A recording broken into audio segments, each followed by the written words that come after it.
Hello and welcome back to Calradia Expanded, and we are going to be attacking Mr. Gyphor's army here. Now, obviously, this is the guy that was attempting to take Argaron from us when we owned it, just moments ago, basically. I mean, generally, this was in the previous episode, of course, so if you missed that, it's probably recommended to go and check that out, because we did a little bit of a jiggery-pokery kind of deal with the barter system. And we spoke to Mr. Tynops, and he now has control over Argaron, so that is something that I don't need to worry about. And this is actually one of the most fantastic things for us specifically, because here's the thing, I am betting that the Western Empire is probably going to be making war with us at some point in the near future. And when that happens, you know what we're going to do? Oh yeah, we're going to go over to Argaron and we're going to try and take that almost immediately, and then we can do something with that if we want to. You know, we can either, let it go to the vote, or we can claim it for ourselves, and then we can go on and, barter it with someone else and, try to expand our territory in a different way. So yeah, we'll see what happens with that. I'm actually thinking maybe of kind of leaving the Vlandians at this point. I'm not entirely sure whether I should even do that, to be honest, because while it would be, well, a lot of fun to be the liege of my own faction, I would then have to be at war against the Vlandians at some point, if not immediately. And that's going to be a bit problematic, because if we actually want to fight them, then I cannot use their units. And, well, I can. I mean, technically, obviously, I can. But it is then going to result in some morale problems. And that's something that I would prefer to avoid if I can. Anyway, that is my thought process at the moment. I'm not entirely sure if we are going to be creating our own faction. I know someone suggested this a while ago, a couple of episodes back. And I thought to myself, well, yeah, it would be fun, right? It would be fun. But it is a case of, how do I actually go about doing it? Because I want to maintain control of all of our fiefs, and bear in mind, we do own every single one of the Vlandians' territory. Absolutely every single one, which is, well, pretty amazing, to be honest. Pretty amazing that we were able to pretty much use the barter system to maintain and gain control over the entire original territory of the Vlandians. I mean, that's kind of rare, it doesn't usually happen that way. But yeah, I don't think I've ever done that before, at least. So that's pretty cool. But if I decide to leave, then that's my point. What is the process that I should do to actually do that without losing control of all my fiefs?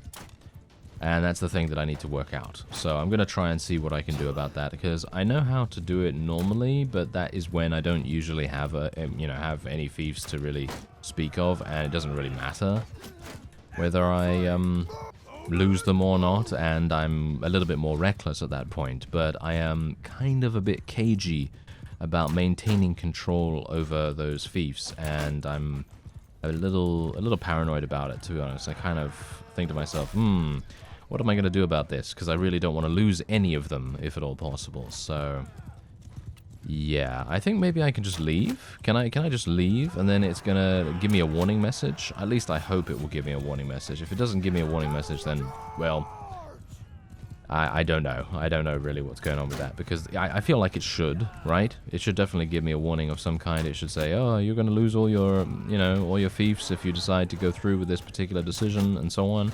That would be a useful a useful thing to have. But yeah, we'll see. We'll see whether we should even do that to begin with. I am not particularly sure just yet, because obviously if I do that, it's gonna be requiring me to attract vassals to the faction, and considering the amount of executions I've done, a lot of people are not going to be willing to work with us. And that is obviously a big problem. And that would then mean that I'm probably going to have to make most of my companions that are currently in my party into vassals, or into party members, quote unquote, and then they will hopefully be able to help us out from there. So that's basically the course of events, I suppose, that we may end up doing. But as I say, I'm not entirely sure, because we're then not going to have any allies whatsoever, you know, until we inevitably attract someone to join our faction. Because I think generally we have a large amount of land. We do have a large amount of land, but the problem with that is that we really don't have any spare land, if you know what I mean. So we don't have any spare castles or anything like that. I mean, yeah, generally we do. We have a couple of castles in the sort of northern areas, so a little bit close to Sturgian territory, North Britannia territory. You know, those 3 castles that I gained in a deal a while ago. And I'm thinking, is that good? Is that good enough? Is that good enough to really attract anyone to actually end up joining us? Probably not, right? Probably not. Anyway, I'm going to speed things up real fast. And that is going to be a victory for us right there. And that was a pretty convincing one. As I said in the previous episode, I'm not entirely sure if anyone is going to be able to defeat us at this point. So it is a case of, what do you think? You know, what do you think? Because otherwise, it's just going to turn into one of those situations where I'm, well, just murdering everyone, and there's nothing else for me to do, you know? It's just literally attack this guy, attack that guy, and so on and so on and so on. Of course, that is the gameplay loop. That is the gameplay loop of Bannerlord, and generally, that is the gameplay loop of many games. You know, you're going to do this one thing, and you're going to do it in a variety of different ways. Obviously, you know, if you want to disseminate it in that fashion, then that is basically the analysis of it. But is that interesting enough to continue? I suppose that's the question. Anyway, I'm going to be executing all of these guys. And I'm very much hoping that eventually, I'm not entirely sure what's going on here, by the way, but I'm hoping that eventually these clans will be completely eliminated from the game. It is proving to be a little bit frustrating, actually, because I am coming across these minor factions almost all the time, and I'm executing them whenever I can, that is, and then all of a sudden I am finding that they are having more members somehow. I really don't know how that could be the case. Anyway, this is the ruler of the Northern Empire, so I will be keeping him as a prisoner, and then I will take some of the other prisoners from the enemy force. And I'm actually going to go and try and take Atrion Castle here, because let's face it, we're going to need to connect a little bit, maybe to Saniopa if I decide to take that, and obviously if the Western Empire decides to declare war against us at some point in the future, then Argoron is, by proxy, also going to be connected. And we'll see what happens with that. Okay, I'm going to get a ram up and running as well. Don't think the Northern Empire really has any... Oh, never mind. Right. Gonna have to leave. They're sending the big guns. Yes, they're sending the big guns against us to defend Atrion Castle. Very strange. And, oh, wait a minute. Jamer of the Kuyaz rebels declares war on the Vlandians. Okay, that is a very strange message to get. But that is the way of things. It seems like Bannerlord has turned into the... it's like Rebel Lord, you know? Rebel Lord. It's basically that, because there's so many different factions vying for control of these places. And, I mean, you can see quite clearly here, if you take a look at the world map right now, obviously with the exception of Kerban Seth that I took back, and Kulstad that I took back, and Epicrotia that I also took back, yeah, then you have Kuyaz, which is currently in a rebellion, and I believe Amprila is also in rebellion as well, and I believe also Baltakand was in a rebellion at one point, but I think that was taken back by the Khuzait, so that's obviously something to bear in mind. It seems like rebellions happen so incredibly often Yeah, it may need to be tuned back a little bit. I don't know. What do you think? Do you think the rebellions are a little bit too harsh at the moment? Because it feels to me like if you are the governor of a particular fief, you know, castle, town, doesn't matter. But if you're the governor of something, and then you think to yourself, oh, yeah, this is great, this is fantastic, I own my first fief, you know? If this is literally your first fief that you're taking, and then all of a sudden you see, wait a minute, I just lost my fief because a rebellion has sprung up, and it's all due to the fact that the culture is different than that of your opponent. And yeah, sure, I mean, that might be somewhat realistic, but I would say that they probably, I mean, it very much depends on the whole, you know, religion thing and, you know, a variety of other points. But you got to also think about the fact that, do these people get treated fairly? Because that is the, in my opinion, that is the main thing. I mean, yeah, sure, if you are, you know, arch nemeses against each other, you know, if you are literally, you know, hating each other super, super bad, then obviously there's going to be bad blood there. However, if you think about it in a different way, and you think about, well, what if you treat the citizens with the utmost respect, and you provide for them in every single way as the governor of the town, and you make sure that they are as prosperous as possible, then they would have no reason to rebel, right? If you allow them their own freedoms, and you are treating them just like any other, you know, any other citizens of a particular town, you know what I mean? And that is the kind of thing that I feel should have a bit more of a focus, because as it stands right now, every single time there's a rebellion, I think to myself, well, it's just because the culture is different. And okay, yeah, sure, I guess that is a bit of an issue. As I say, if they are very much, you know, mortal enemies, basically, and have been mortal enemies for many, many years. But I don't know. Is there that kind of animosity between these factions and the various random peasants and citizens around the land? Do they all share the same sort of viewpoint? Probably not. You know, most people are going to have a different perspective, you know, maybe, you know, for example, I mean, I find it kind of amusing, by the way, that the empires, right? The empires, they are almost consistently at war with someone, because obviously they are the central factions.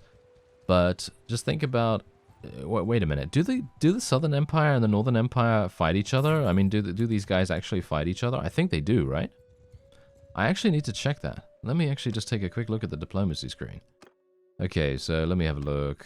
Western Empire, they're not at war. Yes, indeed. No. Actually, no, they're not at war against anyone at the moment. Seems like the Southern Empire are not at war against anyone either. Okay, well, I was actually going to say that this is actually a really good example for me to give, because if you think about this, think about the fact that if the Northern Empire and the Western Empire and the Southern Empire, if they all attack each other, which I think they do. I mean, it's probable that they do. I can't remember a time when I've seen that happen, but I'm sure there is a certain point in time when they do that. But whatever the case, they do that, right? They attack, and they are the same culture, right? They are the same culture, but obviously they believe in different things. They believe in a different ruler. They believe in a different historical accounting of events, or whatever the case may be, because obviously there's that huge backstory in Bannerlord that where, you know, there was that very powerful hero, and he was like the big, you know, the big kahuna, basically the big cheese, and he's the guy that everyone now believes is the progenitor of everything in Calradia, and all of these people are now vying for control of the Empire, and that's why they split off into different factions and everything. I mean, obviously there's a much more in-depth explanation elsewhere, but I'm not obviously going to go into that right now. But generally, let's just say let's say, usually the Northern Empire owns Epicrotia, right? So let's just say that the Western Empire takes Epicrotia. And then, what? Their loyalty is going to go down?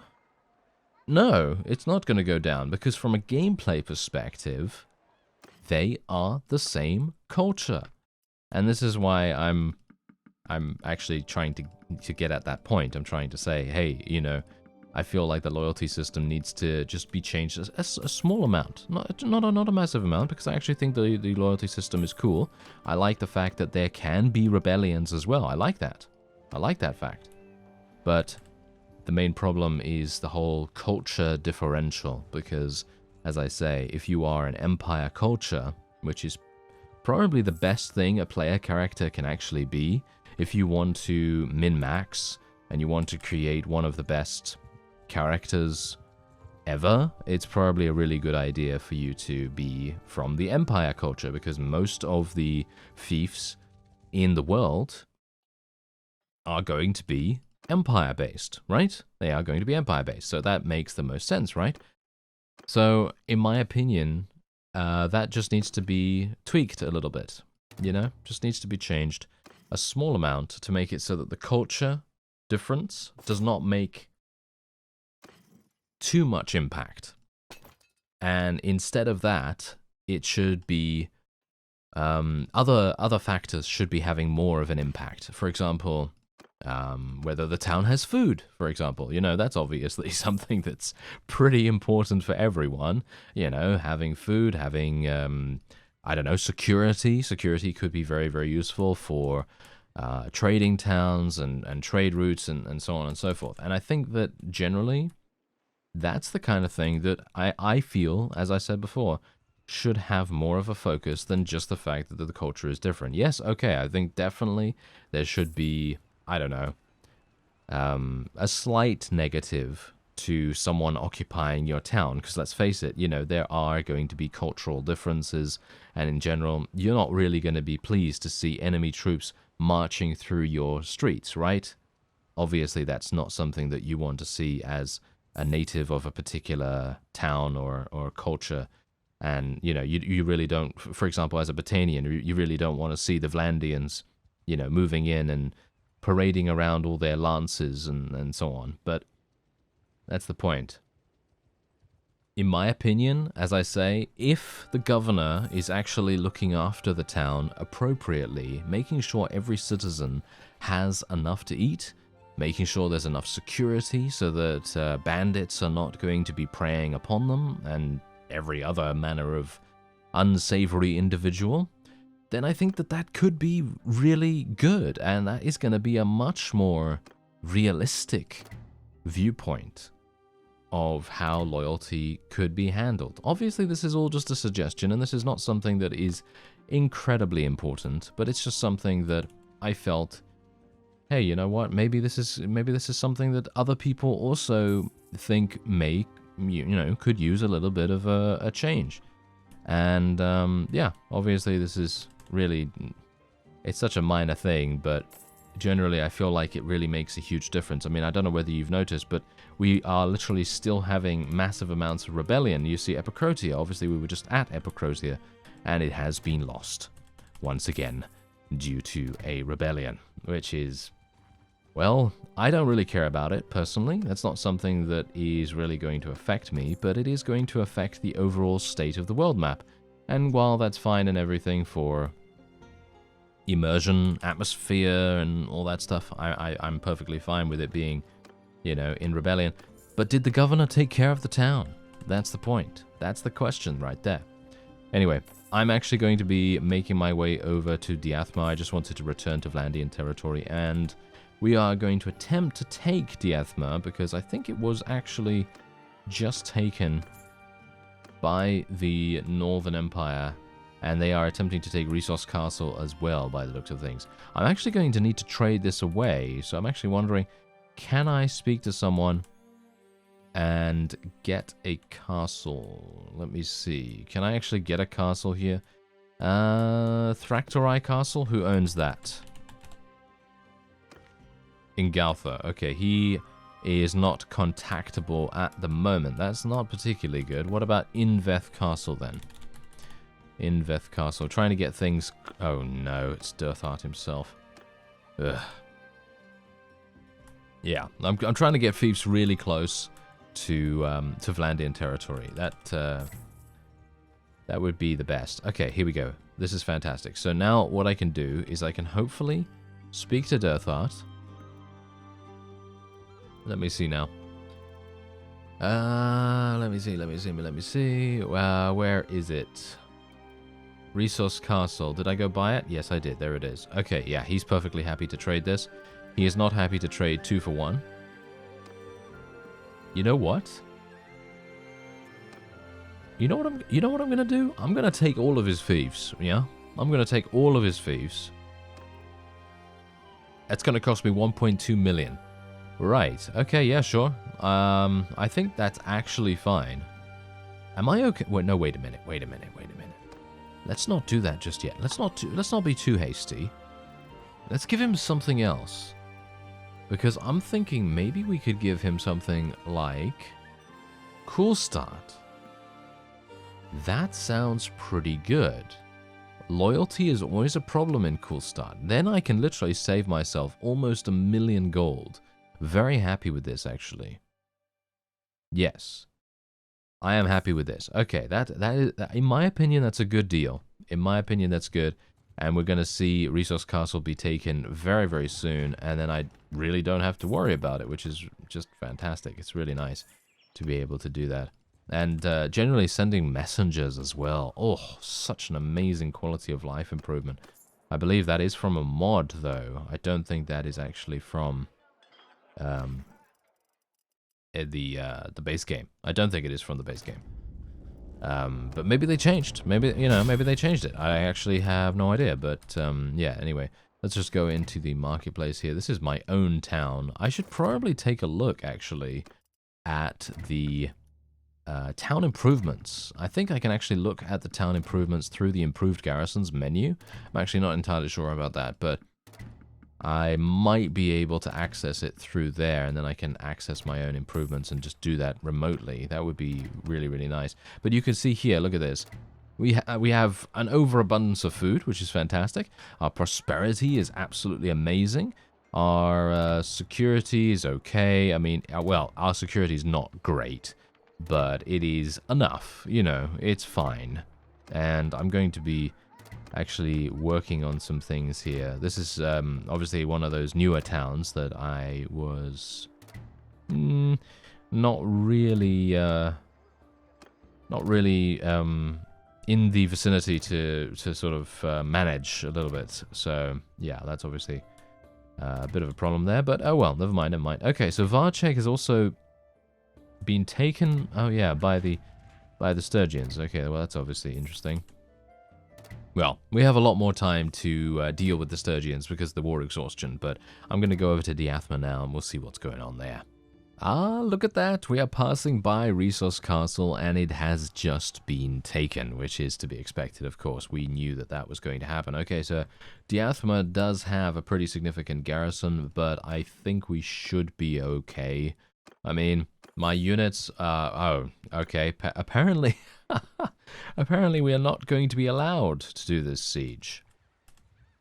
Because there is a very large army very close by. Alright, so we are going to have to allow them to do what they want at the moment. It seems like she is going to move on. So we don't have to worry too much about... Oh, okay, apparently she's coming back. I have no idea what is she actually doing right now. Traveling to Diathma. Okay. Would you mind clearing off, please? Traveling to Saniopa now. Well, I can wholeheartedly assume that as soon as I start the siege, she is going to be back here. But Saniopa is not very close. I mean, well, should we say it is very close, but in general, if you are a large army... It might take her a little bit of time to come back. Yeah, that's not enough time. And there are so many random vassals in the area as well. Can I actually... Oh, I can't travel across here? Oh, dear. I actually thought that I would be able to travel across here. That is a bit problematic. Okay. Can I sneak by? Yes, I can. Wow, that was an absolutely fantastic maneuver. I did not mean to do that, but that was a complete accident. And you can see here, these guys thought that they had their army's backup. They thought that they had the reinforcements from that army, but no, no. Too bad for them. Too bad for them. All right, let's do this. This is great. I always love that when the AI is a little bit miscalculating, because obviously it gives the it gives more of the impression that, oh, these guys jumped the gun, because that's very much a human mistake to make. And that's one of the things that I personally quite like about the AI. When they do make these kinds of mistakes, it kind of makes you think, they really thought that that was the best time to go in. And I think that's pretty cool. I think that's really nice, because now it's a lot easier for us. Yes, that is indeed a lot easier. But it doesn't mean that this is going to be a walkover by any means, because they do have a lot of units. They outnumber us pretty heavily. Let's get our forces into a loose formation right here. My infantry probably can just stand out the front there. We're going to tell our own cavalry to charge in. And it seems like, yeah, my crossbowmen are just going to have an absolutely fantastic time of things. They really are. I should probably try and get some more crossbow skill myself too, but generally using my polearm is so much more efficient. It really is, because I'm literally able to get a kill almost every second if I am within the enemy's lines, and that really makes a huge difference to the overall morale damage that we're able to accomplish. And as it stands, it seems like we are very much beating them back at the moment. I mean, literally, we really do not have anything to worry about. I think I have not lost any units, really. I don't think I've lost any units so far. We are taking very much the aggressor's stance in this particular battle in comparison to the previous one, where I was playing much more defensively. I decided to leave my infantry on a defensive formation for quite a bit longer, whereas this time around, boom, we are just going straight on in there. And I think I've actually left my infantry in a defensive formation. Nothing to worry about. Yes, nothing to worry about whatsoever. Thank you very much. Oh, it happens, right? It happens. Okay, yeah, it's just my cavalry was giving me the impression that I had already told my people to charge in, but yes, obviously that was incorrect, because they were just standing back there, just being like, oh, look at that, the cavalry's getting their glory once again. You know, soldier A says to soldier B, etc. Anyway, see if I can... Oh, that was a nice thrust attack. Usually I don't go for the thrust attack, but I thought, hey, you know what? This guy's probably equipped with a polearm. Should probably try and outreach him. But bear in mind, obviously, outreaching someone that has a polearm, especially considering you have a Manavlion. Manavlions are not particularly known for their length. So attempting to outreach anyone else who's using a polearm is probably ill-advised. But I felt, hey, you know what? Maybe if I'm quick enough on my horse and quick enough to swing, or in this case, thrust, then I should be okay. Then it seemed to work out quite nicely.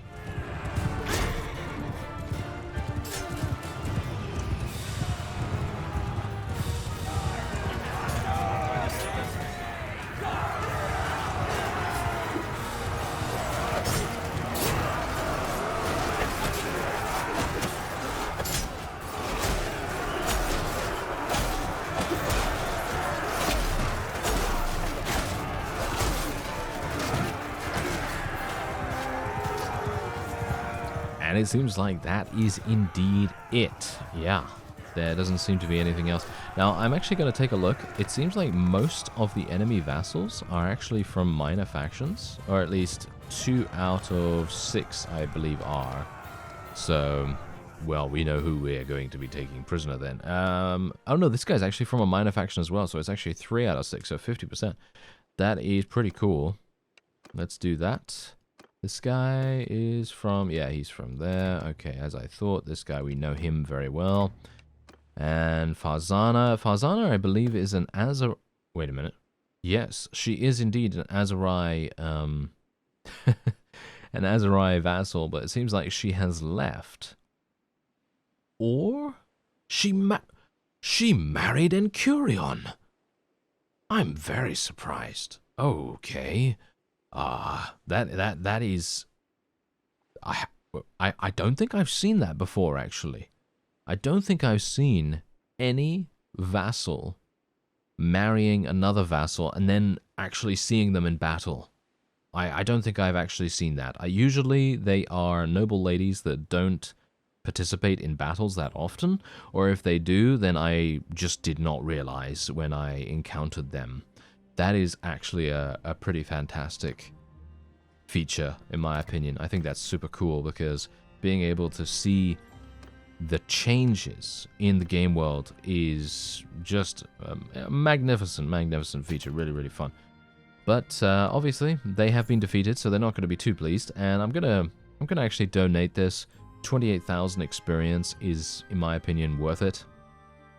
So we'll just donate all of that, and then we will head on. And I don't believe I will be able to continue fighting here. I might be able to still win against this army, but I'm thinking maybe it would be a better idea to pull back for the moment and then just come back once the army has left.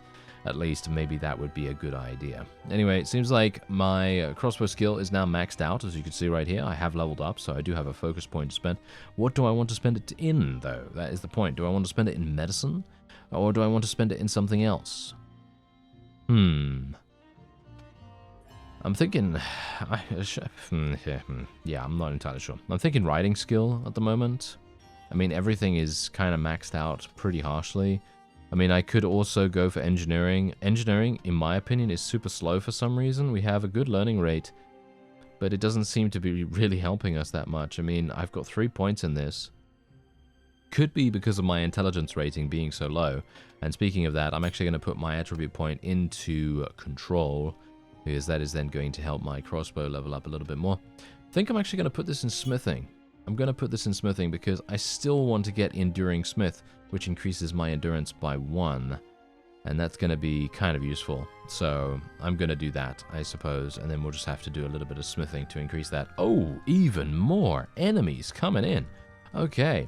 Well, it's probably a good idea. Did not continue the siege back there. That would have been maybe ill-advised, because if I had taken Diathma, what's going to happen then? Well, those two armies are probably going to work together to try and siege, and that's going to be, what, 1,500, 1,600 troops? A little bit too many for my liking at the moment. Anyway, that's going to be it for this episode. I thank you very much for watching, and I'll see you next time.